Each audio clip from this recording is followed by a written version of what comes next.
Why did the United States attack Libya, Iraq, Afghanistan, and Yemen? Why are U.S. operatives helping to destabilize Syria? And why is the United States government so intent on taking down Iran, in spite of the fact that Iran has not attacked any country since 1798? And what's next? What are we headed for? When you look at the current trajectory that we're on, it doesn't make any sense at all if you evaluate it based on what we're taught in school. And it doesn't make any sense if you base your worldview on the propaganda that the mainstream media tries to pass off as news. But it makes perfect sense once you know the real motives of the powers that be. In order to understand those motives, we first have to take a look at history. In 1945, the Bretton Woods Agreement established the dollar as the world reserve currency, which meant that international commodities were priced in dollars. The agreement, which gave the United States a distinct financial advantage, was made under the condition that those dollars would remain redeemable for gold at a consistent rate of $35 per ounce. The United States promised not to print very much money, but this was on the honor system, because the Federal Reserve refused to allow any audits or supervision of its printing presses. In the years leading up to 1970, expenditures in the Vietnam War made it clear to many countries that the U.S. was printing far more money than it had in gold. And in response, they began to ask for their gold back. This, of course, set off a rapid decline in the value of the dollar. The situation climaxed in 1971 when France attempted to withdraw its gold and Nixon refused. On August 15th, he made the following announcement. I have directed the Secretary of the Treasury to take the action necessary to defend the dollar against the speculators. I have directed Secretary Connally to suspend temporarily the convertibility of the dollar into gold or other reserve assets, except in amounts and conditions determined to be in the interest of monetary stability and in the best interest of the United States. This was obviously not a temporary suspension, as he claimed, but rather a permanent default. And for the rest of the world who had entrusted the United States with their gold, it was outright theft. In 1973, President Nixon asked King Faisal of Saudi Arabia to accept only U.S. dollars as payment for oil and to invest any excess profits in U.S. Treasury bonds, notes, and bills. In return, Nixon offered military protection for Saudi oil fields. The same offer was extended to each of the world's key oil-producing countries, and by 1975, every member of OPEC had agreed to only sell their oil in U.S. dollars. The act of moving the dollar off of gold and tying it to foreign oil instantly forced every oil-importing country in the world to start maintaining a constant supply of Federal Reserve paper. And in order to get that paper, they would have to send real physical goods to America. This was the birth of the petrodollar. Paper went out, everything America needed came in, and the United States got very, very rich as a result. It was the largest financial con in recorded history.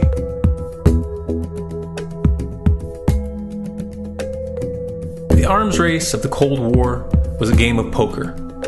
Military expenditures were the chips, and the U.S. had an endless supply of chips. With the petrodollar under its belt, it was able to raise the stakes higher and higher, outspending every other country on the planet, until eventually U.S. military expenditures surpassed that of all other nations in the world combined. The Soviet Union never had a chance. The collapse of the communist bloc in 1991 removed the last counterbalance to American military might. The United States was now an undisputed superpower with no rival.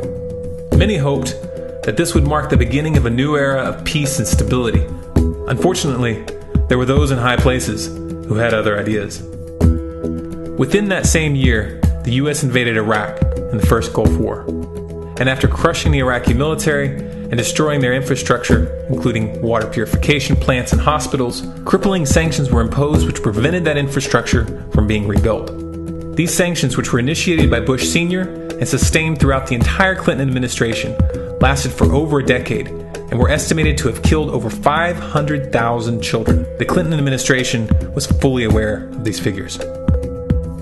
We have heard that 500,000 children have died. I mean, that's more children than died in Hiroshima.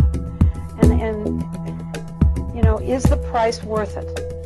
I think this is a very hard choice, but we think the price is worth it. Miss Albright, what exactly was it that was worth killing 500,000 kids for?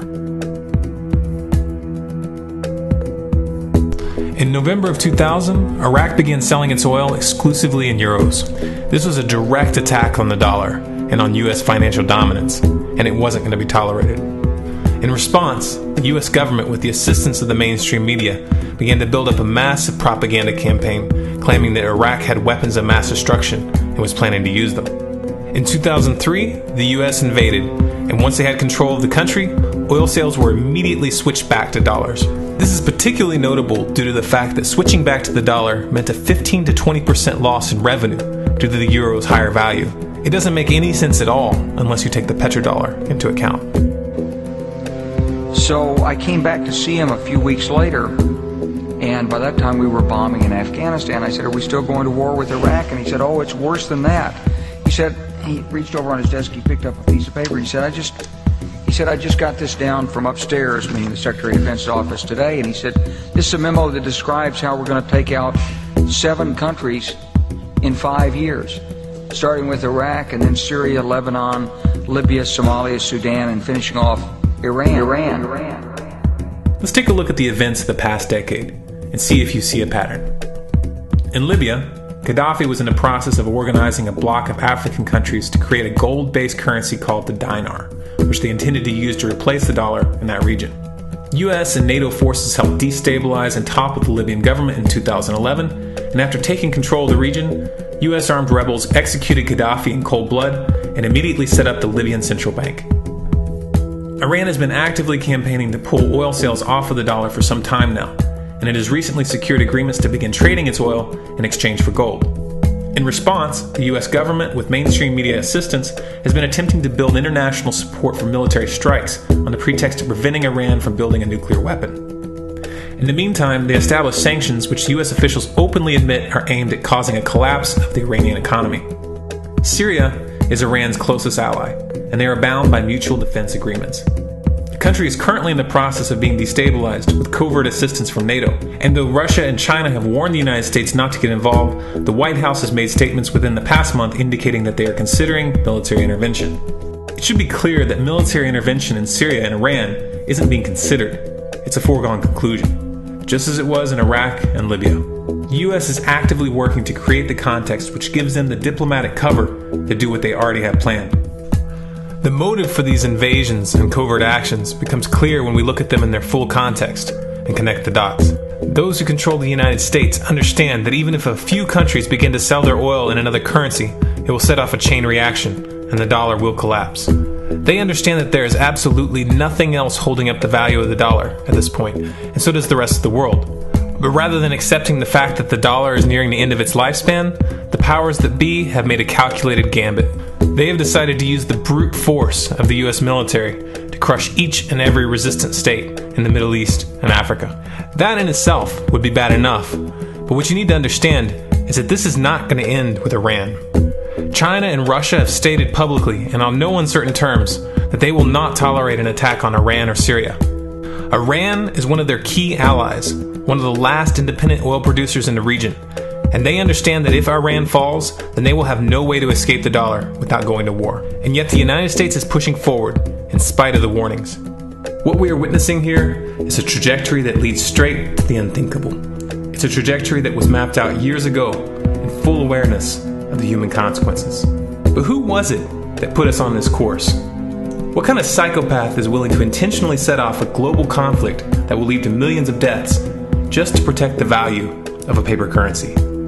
It obviously isn't the president. The decision to invade Libya, Syria, and Iran was made long before Obama had risen to the national spotlight. And yet, he's carrying out his duty just like the puppets that preceded him. So who is it that pulls the strings? Often the best answer to questions like this are found by asking another question. Qui bono? Who benefits? Obviously, those who have the power to print the dollar out of thin air have the most to lose if the dollar were to fall. And since 1913, that power has been held by the Federal Reserve. The Federal Reserve is a private entity owned by a conglomerate of the most powerful banks in the world. And the men who control those banks are the ones who pull the strings.